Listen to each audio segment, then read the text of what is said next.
Hello friend, rummy mummy kitchen.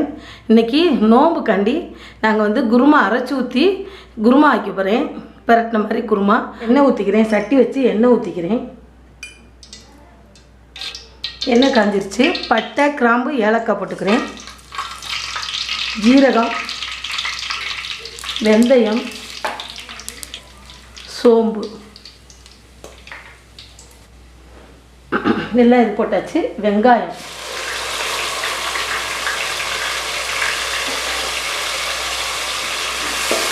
வெங்காயம் போட்டு வதங்கிட்டு இருக்கு. இஞ்சி பூண்டு அரைச்சி அதையும் போட்டுருக்கேன். எல்லாம் போட்டு வெந்துக்கிட்டு இருக்கு.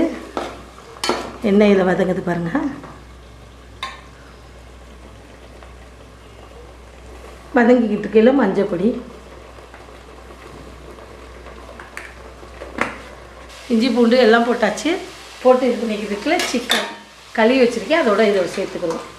சிக்கன் சேர்த்து ஒரு கிண்டு. சிக்கன் போட்டதில் ஒரு 2 தக்காளி போட்டு மிக்சியில் ஓட்டிக்கிட்டு இதில் ஊற்றிடுவோம். ஊற்றி கிண்டுவோம்.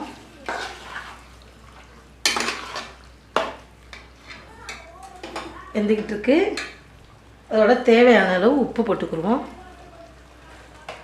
தக்காளி ஊற்றி சிக்கனோட பிணைஞ்சிட்ருக்கு. அதோட இது ஒரு மூடி தேங்காய் அரைச்சி இதோட சேர்த்துக்குருவோம். சேர்த்தா அதை அரைச்சி ஊற்றுனாங்க குழம்பு. அப்போ தான் டேஸ்ட்டாக இருக்கும். இதோட அரைச்சி ஊற்றி வீட்டுக்கில் 2 பச்சை மிளகாய் தேங்காய் ஊற்றுனதுக்கப்புறம் இதில் தனி மிளகாய் தூள் இதோட சேர்த்து கிண்டிக்கிடுவோம்.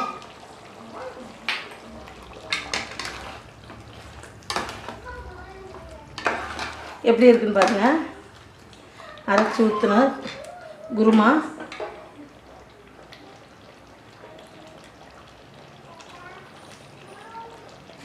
தேவையான அளவு தண்ணி சேர்த்துக்குருவோம். இதில்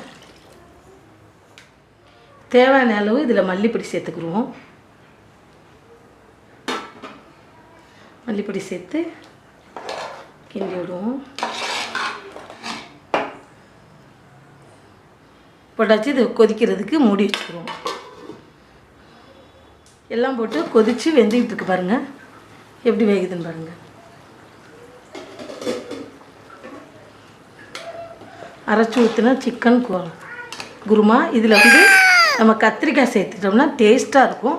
இதில் நான் கத்திரிக்காய் சேர்த்துக்க போகிறேன். பாருங்கள், நறுக்கி வச்ச கத்திரிக்காயை இதோடு சேர்த்துக்குருவோம்.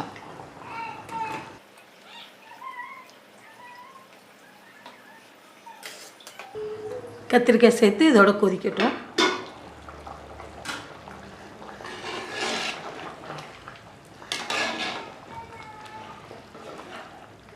கத்திரிக்காய் சிக்கன் போட்டு அரைச்சி ஊற்றினோம் குழம்பு.